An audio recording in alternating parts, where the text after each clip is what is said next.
The clasp clicked shut against the nape of a throat that was not hers, and from the doorway she counted, without meaning to, the 7 emeralds catching the candlelight in a row. 7.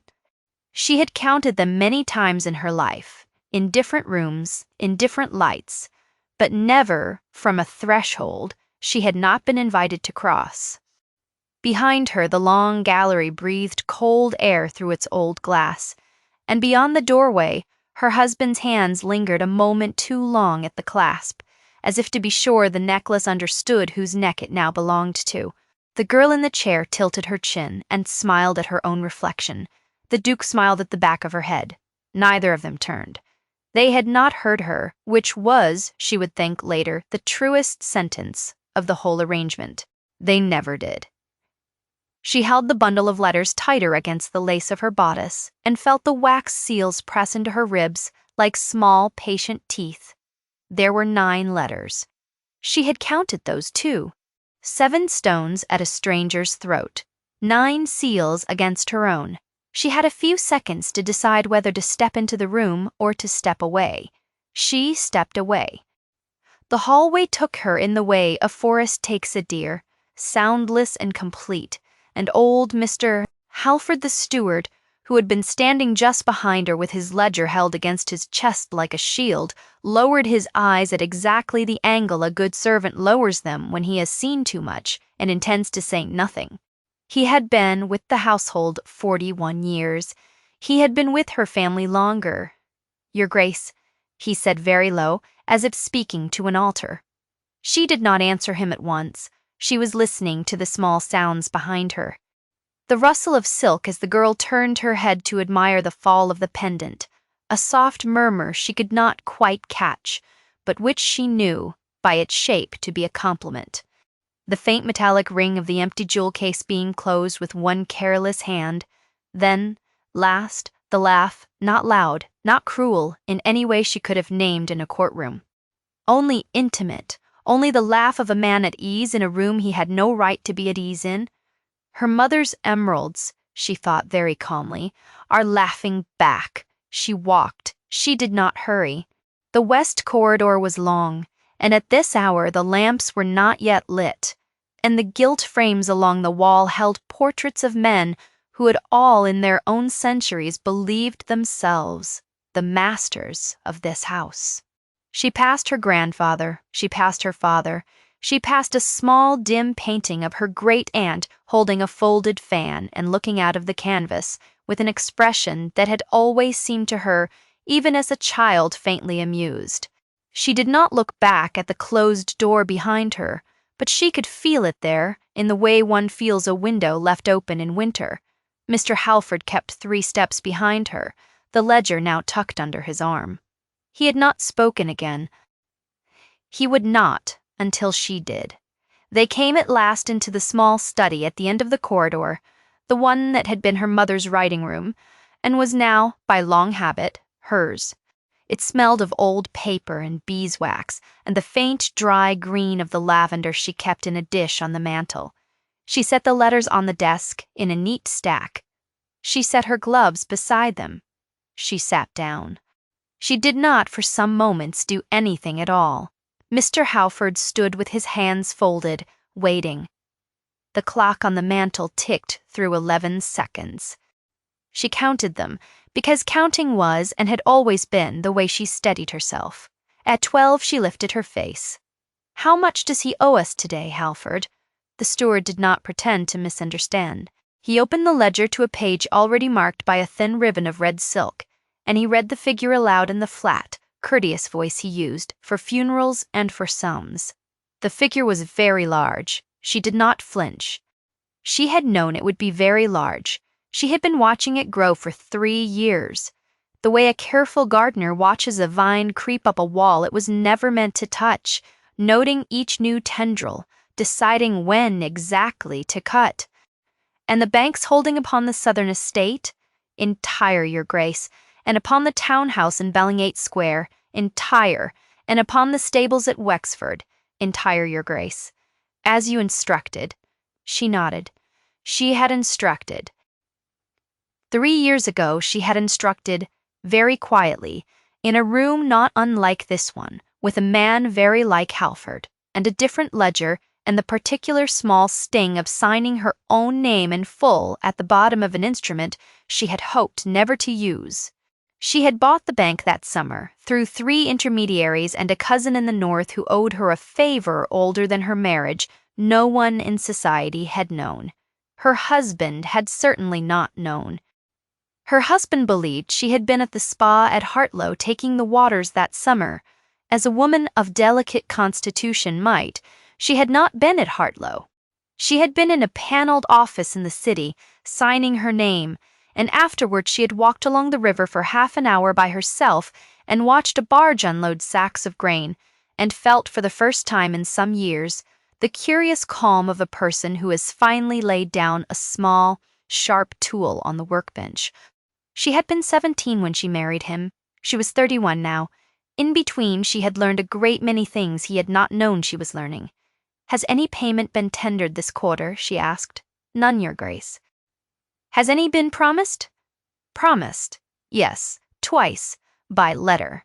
Neither honored." "From whom did the promises come?"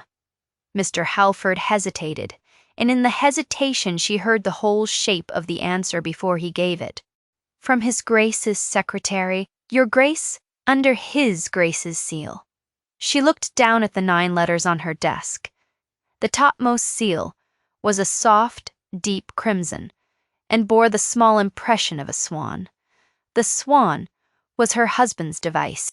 Her own device, the one she used in private correspondence, was a sprig of rosemary.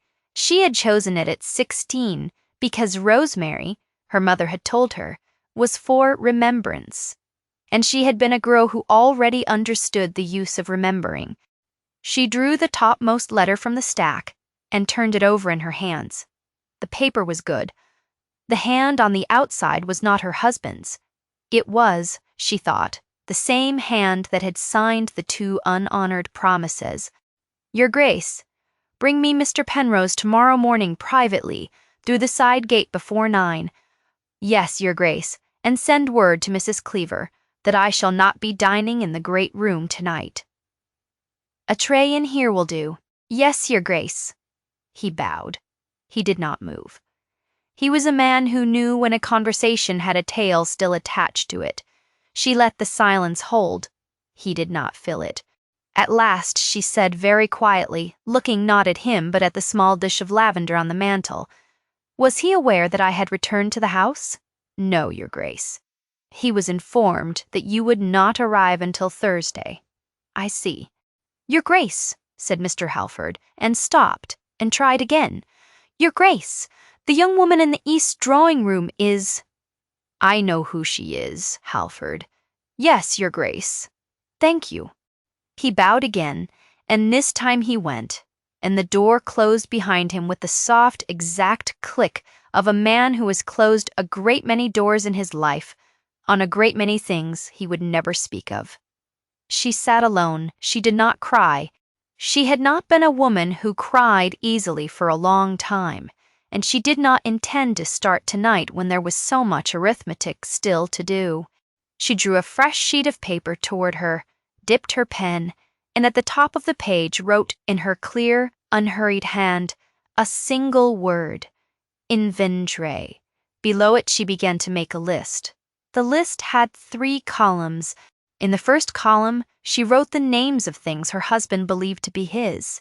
In the second column, she wrote the true ownership, as recorded in deeds and instruments held in 3 separate strong-boxes, in 3 separate cities.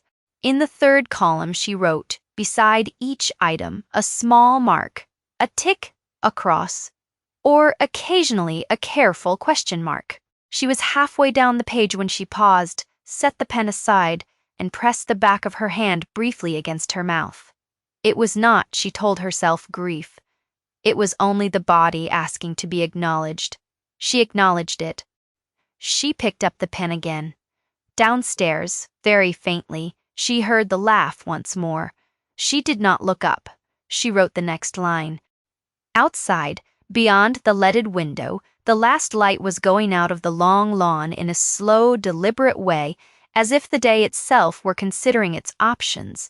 A blackbird sang twice in the yew hedge and then thought better of it.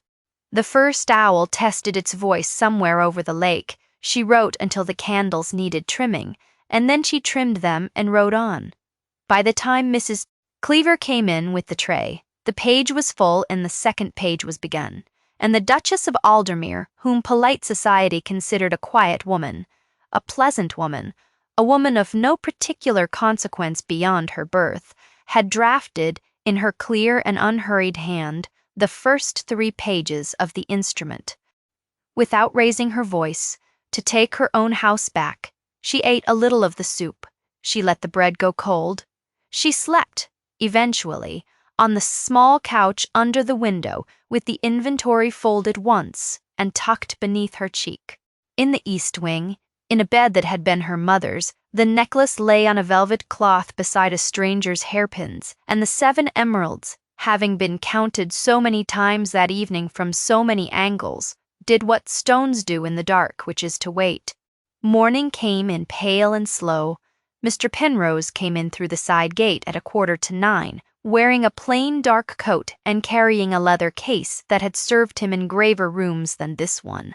He was a small, dry man with a clerk's careful eyes and the absolute discretion of someone whose entire livelihood depended upon discretion. He had been her father's man of business. He was now hers. He had not known until she told him 3 years ago that he was hers. He had taken it well.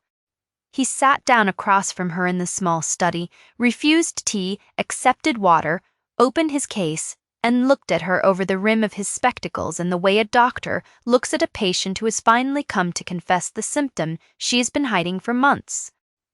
Your Grace, Mr. Penrose, I should like, please, a clear accounting of every instrument by which my husband is presently obliged to the Aldermere and Western Counties Bank.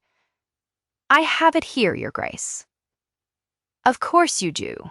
He did not smile, but his eyes did the small, dry thing they did. Instead of smiling, he laid the papers out between them in a fan, the way a careful card player will lay down a hand he has been holding for a long time. She read them slowly. She did not pretend in front of Mr. Penrose not to understand. He had been the one in the last winter of her father's life who had quietly taught her the difference between a covenant and a charge, between a mortgage and a mere note of hand, between a guarantee that bound a man's lands and a guarantee that bound only his reputation. Her father had wished her to know these things. Her father, who had had 3 sons and lost all of them in 3 different sorrows before his daughter was 16, had decided, very late, that she would have to be the keeper of the line, and he had taught her accordingly, in evenings in his library, with a single lamp between them, and a glass of weak claret she was allowed to sip. She had loved him for it. She still did. She read the papers, and when she had finished, she set them down and folded her hands. He has charged the Southern estate twice, she said.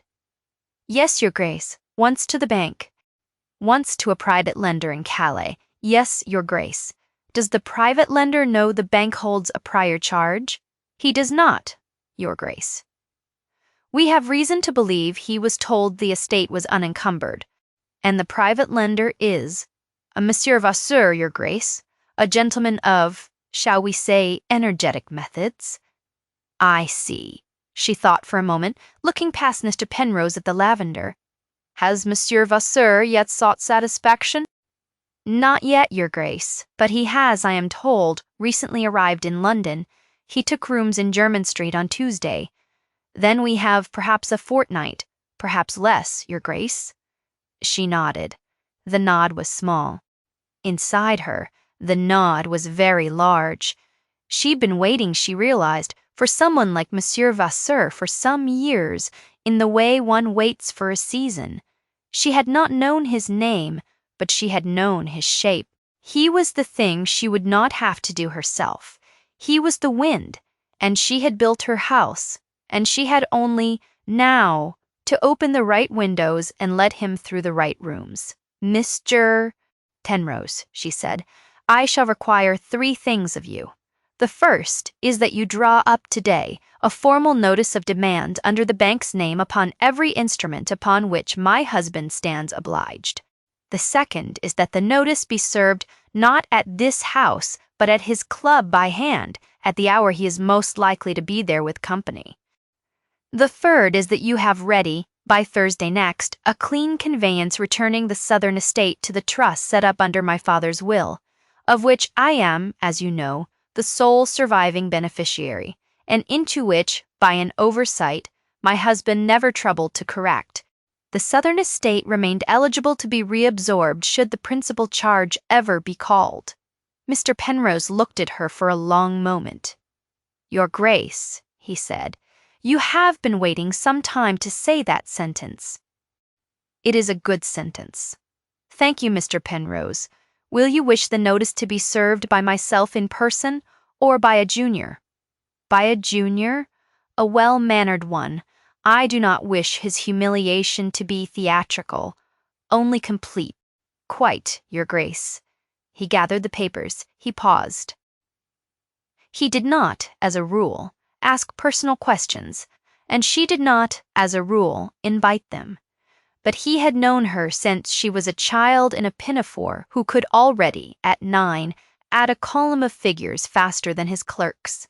May I ask, Your Grace, whether you have considered what you wish done with regard to the young woman? She had considered.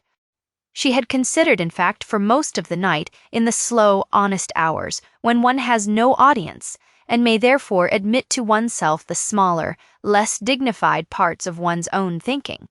She had considered turning the girl out into the lane with her boxes piled on the gravel, and she had considered that for about 4 minutes before setting it aside. She had considered confronting her at the breakfast table, over the silver, and she had considered that for rather less. In the end, she had returned to the thing she always returned to, which was that the girl was 22 years old and had been promised a great many things she was not going to receive, and that it served no purpose of hers to crush a creature her husband had already used. Mr. Penrose, she said, the young woman will require a quiet arrangement, a modest sum, settled upon her in her own name only, not to be touched by any future husband or guardian, a passage, if she wishes one, to her aunt in Lyon. The aunt exists. I have caused inquiries to be made. The necklace, of course, returns to me before sundown. Of course, Your Grace. She is not to know the sum comes from me. She is to be told it comes from a distant connection of her late father's. You will arrange the fiction. I shall, Your Grace. She is not, however, to remain in this house beyond tonight. No, Your Grace? Thank you. When he had gone, she stood at the window for a little while and watched the gardeners moving along the south border with their slow, considered tread. The morning had cleared. The yew hedge, which had endured many indignities in its long life, stood in its usual obliging shape. Declining to comment upon the household it sheltered, she found that she was faintly hungry. She rang for breakfast. The bell answered her almost at once because Mrs. Cleaver, like Mr.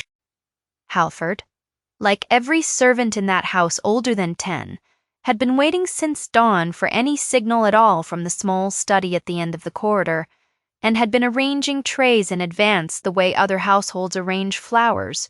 Mrs. Cleaver came in with toast and a soft-boiled egg and a pot of very strong tea and set them down with the small, grim satisfaction of a woman who had, at last, been given something useful to do.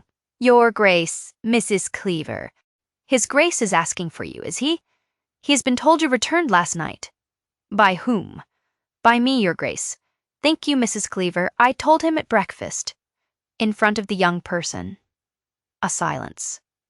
How did he take it? He set down his cup, Your Grace, and the young person. She set down hers also, Your Grace, though rather more sharply.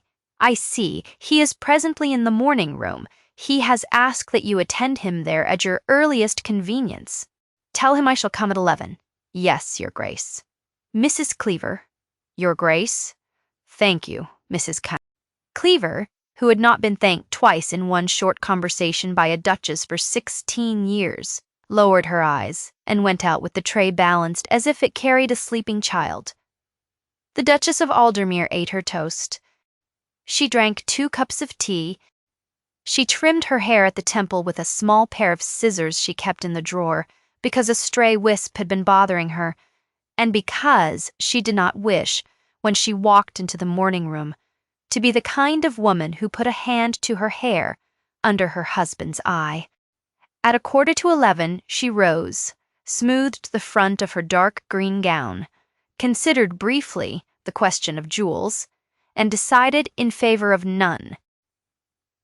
She wore, in the end, only her wedding ring, and at her throat the thin gold chain her mother had given her on her 10th birthday, with a small enameled rosemary sprig upon it, no bigger than a thumbnail.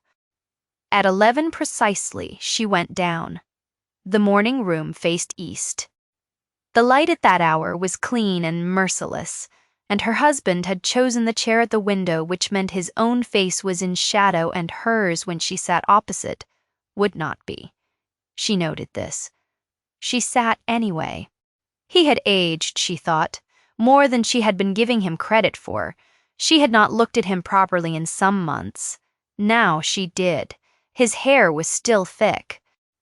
His jaw was still a jaw any sculptor would have been pleased to be allowed near. But there was around the eyes the faint sag of a man who slept poorly and drank a little too much before he slept. And there was around the mouth the new habitual set of a man who had begun, somewhere in the last 2 years, to be afraid of his own letters. She had not noticed the fear before. She noticed it now. Eleanor. Edmund, you are home early. I am home on the day I said I would be home. You were misinformed. A small flicker, he recovered. He always recovered quickly. It was in many ways his best trick. There is a guest, he said, in the East Wing. Yes. I should have wished to prepare you. I am not in need of preparation. She is a relative of Captain Marston's. There has been a difficulty in her family. She is staying only a short while. Edmund? Yes. Do not please lie to me in this particular room. It was my mother's room. Choose another room for that, if you must. He was silent. The clock on the mantel measured 9 seconds. He looked for the first time in their conversation directly at her. He had blue eyes. She had once, at 17, believed those eyes to be the most truthful thing she had ever seen. She had been wrong, but it had not been a foolish belief. The eyes were, in their way, very persuasive even now. Eleanor, he said more quietly, what do you want? It was, she thought, the best question he had asked her in 9 years. She let the silence hold a moment. She did not fill it quickly. I want, she said, to know how much you owe. I beg your pardon. How much? In total, to every party as of this morning, he laughed. A short laugh without much breath in it. Eleanor, my dear, that is hardly... How much, Edmund? The laugh died. He looked at his hands. He had good hands. She had always thought so. She thought so still, in the dispassionate way one might admire a horse one no longer intended to ride. A great deal, he said at last. Yes, more than I had quite intended. Yes. There have been losses. The Sutherland venture, the canal at Brixham, the horse? Which horse? Tamerlane. Ah, he was meant to win at Doncaster. He did not. She let him have a moment. She had not come to humiliate him in detail. She had merely come to be sure he understood, that she knew. He understood. She could see him understanding in real time, the way one watches frost form on a pane. Eleanor, he said, if you are asking me, I am not asking you for anything, Edmund. I am telling you something. The bank to which you owe the bulk of your obligations will, this afternoon, serve notice of demand upon you at your club. The notice will be polite. It will be firm. It will give you 14 days, which is more than the law requires and less than your habits will find comfortable. At the end of 14 days, if the demand is not met, the bank will move upon the southern estate, the townhouse, and the Wexford stables. In that order, you will not be able to prevent it. You will not be able to delay it. Monsieur Vasseur of Calais, who is presently in Jermyn Street and who believes he holds the only charge upon the southern estate, will discover, at about the same moment, that he does not. I do not know what Monsieur Vasseur will do then. I have heard he is energetic. He had gone very white. Eleanor, yes. How do you know all of this? I own the bank, Edmund. He stared at her. He did not, at first, seem to take the sentence in. She watched it travel through him the way one watches a stone dropped down a deep well, listening for the splash that says the water has been reached. The splash came. His face changed. I bought it 3 years ago. Through my cousin in the north, I have been its principal shareholder since the autumn of the year you sold my mother's pearls to settle the Brixham loss. I bought it with money my father left me in a trust you did not know existed because he did not wish you to know it existed. I have been, since then, the holder of every instrument by which you have been borrowing against this house. I have approved every advance. I have signed every renewal. I have, on 3 occasions, personally instructed the bank to forbear when you were close to ruin, because I had not yet decided what I wished to do. I have decided now. He sat very still. Why now? Because of the necklace, Edmund. His mouth opened. He did not speak. The necklace was my mother's. You knew that. You knew that. And you put it on the throat of a girl in my mother's east wing bedroom, and you stood behind her, and you smiled at the back of her head, and you laughed, Edmund. You laughed in a way that told me you had decided I did not exist any longer in any room of this house that mattered to you. And I thought very calmly, standing in the corridor with the steward behind me and 9 of your letters in my hand. He is right. I do not exist any longer in any room of this house that matters to him. So I shall move into the rooms that matter to me, and I shall ask him, very politely, to leave them. He put his face in his hands. She watched. She did not enjoy watching, but she did not look away. She had married him in good faith. She had given him 9 years of good faith. She felt that she was owed the small dignity of seeing him understand in her presence what had been done and by whom. After a while he said into his palms, "What do you want me to do?" "I want you to sit at this desk this afternoon with Mr. Penrose and sign 3 documents. The first returns the southern estate to my father's trust. The second assigns to me, in clear title, the town house in Bellingham Square and the Wexford stables in settlement of the principal of your debt to the bank. The third is a deed of separation. It is generous. It allows you 4,000 a year, paid quarterly, for the remainder of your natural life, from the rents of a small property in Northumberland, which I purchased in my own name in the 2nd year of our marriage, and which has done very well. You may live where you like upon that income. You may not live here. Eleanor, you may not live here, Edmund. The house was my father's. It is mine. It will, in due course, be—" She paused. She had not intended to say the next sentence. She said it. "It will, in due course, be our daughter's." He looked up. I am with child, Edmund. I have been for some weeks. I had intended to tell you on Thursday over dinner, in the great room, in the way one is supposed to tell these things. I find I am telling you now, in this room, in this way, instead. I am sorry for that. I am not sorry for very much else this morning, but I am sorry for that." He stared at her. He had begun, she saw, to cry, in the silent, surprised way of men who have not cried in front of anyone for a long time, and have therefore forgotten how she did not go to him. She did not, however, look away. After a while, she said more gently than she had said anything yet, "You will not see her, Edmund, not while she is small. When she is older, if she wishes to know you, I shall not prevent her. I shall not prevent her from anything, but you will not undo in her childhood what you have undone in mine." He nodded. He could not seem to speak. She rose. "Mr. Penrose will be here at 3, she said. "Mrs. Cleaver will have arranged a light luncheon in the library. I should advise you to eat something. The afternoon will be long." She crossed to the door. She paused with her hand on the handle. She did not turn. "The young woman," she said, "is being attended to. She will leave tonight, with a sum settled upon her in her own name and a passage, should she wish it, to her aunt in Lyon. She is not to be spoken to harshly by anyone in this house. Is that understood?" "Yes, thank you." She opened the door. She went out.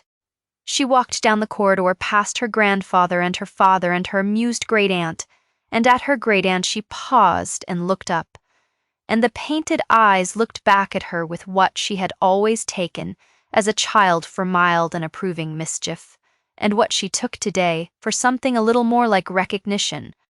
She smiled at her great-aunt. Her great-aunt, being paint, did not smile back, but did not, on the other hand, decline to.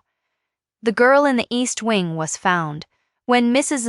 Cleaver went to her after luncheon, sitting on the edge of the bed with the emerald necklace already off and laid neatly upon the velvet cloth, and her small trunk already half packed. She was not, Mrs. Cleaver reported later, surprised. She had, it seemed, been a girl with eyes in her head. She had known, from the moment a footman did not bow to her at breakfast, that the wind had changed. She asked only one question, which was whether the Duchess would receive her before she left. The Duchess would. They met in the small study at 4 o'clock. The girl came in alone. She was, the Duchess saw, prettier than she had allowed herself to acknowledge from the doorway the night before, and younger, and tireder around the eyes. She wore a plain traveling dress. She had taken the pins out of her hair and put them back in more simply. She curtsied. The Duchess inclined her head. "Sit down, please." The girl sat. "Your name is Clémence Bouvier." "Yes, Your Grace." "Your father was a music master in Tours. Your mother died when you were 11. You have an aunt in Lyon, a Madame Raynaud, who keeps a small lodging-house and has, on more than one occasion, written to you offering you a room. Is this correct?" "Yes, Your Grace. Why did you not go?" "I had been told, Your Grace, that I could do better." The Duchess looked at her for a long moment. "Yes," she said, "I expect you had been." "By whom does not, at this hour, very much matter. I shall tell you only this. Mademoiselle Bouvier, you may do better still. You are 22. You read music. You speak 2 languages. There is in Lyon a school for the daughters of merchants, which is in need of an assistant mistress of French and pianoforte. The position has been offered to you by letter, by the directress, this morning. It is a respectable position. It is not a brilliant one. It will pay you enough to live on, and a little more, and you will have your own small room, with a window that looks toward the river. The sum settled upon you in your own name, which you will receive through Monsieur Lefebvre in Lyon, is sufficient, if you are careful, to keep you for some years, should you fall ill or should the position fail. You are not to touch the principal, except in such circumstances. You are to live otherwise upon your salary." The girl had begun very quietly to cry. "Your Grace, I do not require thanks, mademoiselle. I require only that you understand that this is the last conversation we shall have, and that you do not come back, not to this house, not to this country, not into this family by any door. Ever is that understood?" "Yes, Your Grace." "Thank you. The carriage leaves at 6. Mrs. Cleaver will see to your trunk. There will be a hamper. Goodbye, Mademoiselle Bouvier." "Goodbye, Your Grace." The girl rose, curtsied again, and went to the door. At the door she stopped. She did not turn fully. She said, to the door frame, "He told me they were his mother's, Your Grace. I know he did. I am sorry. Yes, I am sorry. I know. Go to Lyon, mademoiselle. Be useful. Be happy if you can. Goodbye." The door closed. The Duchess sat for a little while in the failing light and did not write anything. Then she rang for candles. The afternoon, as she had warned the Duke, was long. Mr. Penrose came at 3 and stayed until 8. The 3 documents were signed. The Duke's hand shook upon the first, was steadier upon the second, was, by the third, the hand of a man who had decided to be done with the business and to leave the room. He left the room. He left, in fact, the house that same night with 2 trunks and his valet, and an expression which Mrs. Cleaver, who watched from an upper window, described later to her sister as the face of a boy who had been sent down from school for something he had not quite believed he could be sent down for. He went to a hotel in town. He went after a fortnight, and after a brief and very loud interview in Jermyn Street, from which he emerged with a cut lip and an entirely new respect for Calais, to Northumberland, to the small property which produced his 4,000 a year, where he was received by a discreet housekeeper and a serviceable cook, and the garden which obliged him to take up walking. He took up walking. He took up in time the writing of long, unsent letters to his wife, in which he was by turns indignant, repentant, philosophical, and, at last, after some years, simply tired. He sent none of them. He lived a long time. He did not marry again. Monsieur Vasseur, finding his charge worthless and his temper exercised, departed for Calais 2 days after his interview at the club, having extracted by means the Duchess did not inquire into a sum from the Duke's personal effects, which she judged on balance to be a fair price for the lesson. Captain Marston, who had introduced the young woman in the first place, and who had been in his small way a beneficiary of the Duke's open hand, was found within the month to have been posted to a regiment in the West Indies, where he disliked the climate and wrote home complaining of it for several years. Mademoiselle Bouvier went to Lyon. She taught French and pianoforte at the school for the daughters of merchants. She married, 4 years later, a quiet bookseller named Auberton, who treated her with great gentleness and gave her 3 children and a small parlor with a window that looked toward the river. She kept, all her life, in a drawer in that parlor, a sealed letter she had not opened, addressed to her in a clear, unhurried hand, which she had been told by Monsieur Lefebvre she might open only if she ever found herself in need. She never did. She was buried with it. Mr. Halford remained at Aldermere until he was 81, at which point he announced with great formality that he wished to retire, and was given a cottage on the home farm, and a pension, and a small dog he had not asked for and did not in the end regret.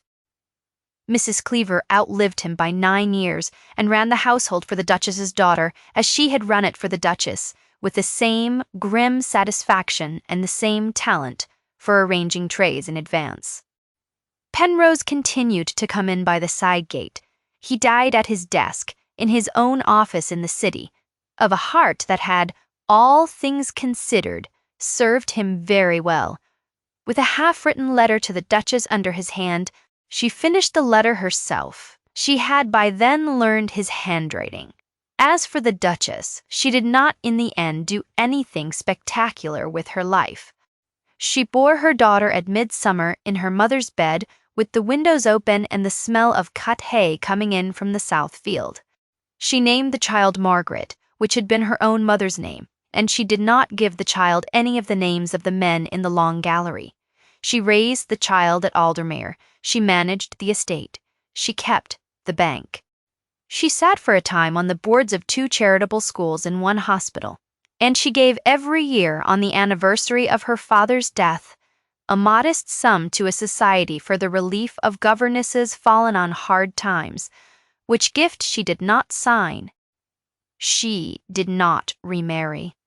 She was offered in due course the opportunity, by more than one perfectly reasonable man, and she considered each offer with the seriousness it deserved, and she declined each in a letter which left the suitor with no wound and no false hope. She wore, in the evenings, when she was alone, the small enameled rosemary at her throat. The emeralds she kept in their case, in a drawer in her writing room, and brought out once a year on her mother's birthday, and laid upon the velvet, and counted 1, 2, 3, 4, 5, 6, 7, always 7. They were the same 7, they had not been laughing. She came in the end to understand on the night she had stood in the doorway. They had been waiting, as stones do, to be taken home. They had been taken home, and so by midwinter of the year after, the great house at Aldermere settled into a quietness it had not known in some years. The corridors were lit on time, the accounts balanced, the yew hedge was clipped to the shape it preferred. In the small study at the end of the west corridor, a woman sat each evening at her father's desk, with her daughter asleep in a basket at her feet, and wrote in her clear, unhurried hand the small daily letters by which an estate is kept alive.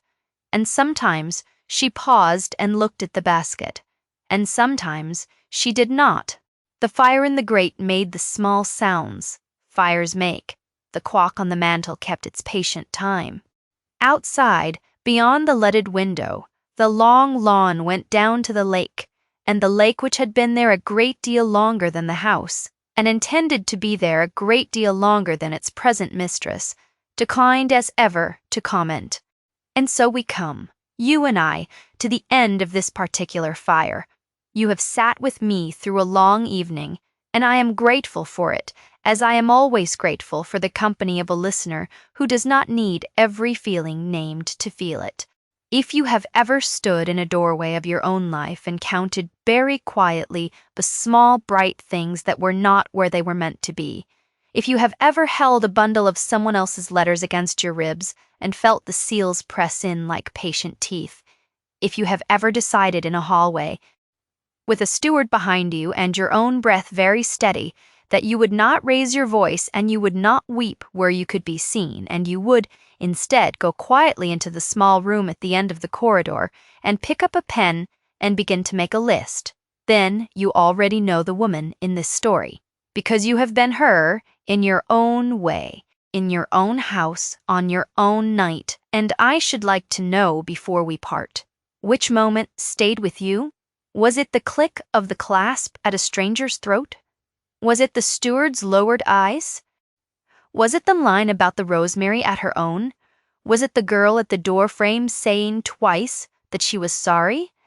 Tell me, when you have a moment, which beat of this story you carried out of the room with you, because that, I have come to think, is how stories choose us, rather than the other way around. If you have liked sitting here, by this fire, with this voice, and would like to come back another night for another story, you are very welcome to pull up a chair beside this one, whenever the lamp is lit. There will always be another tale waiting, another quiet room at the end of another corridor, another small, bright thing being counted by someone who has not yet been seen.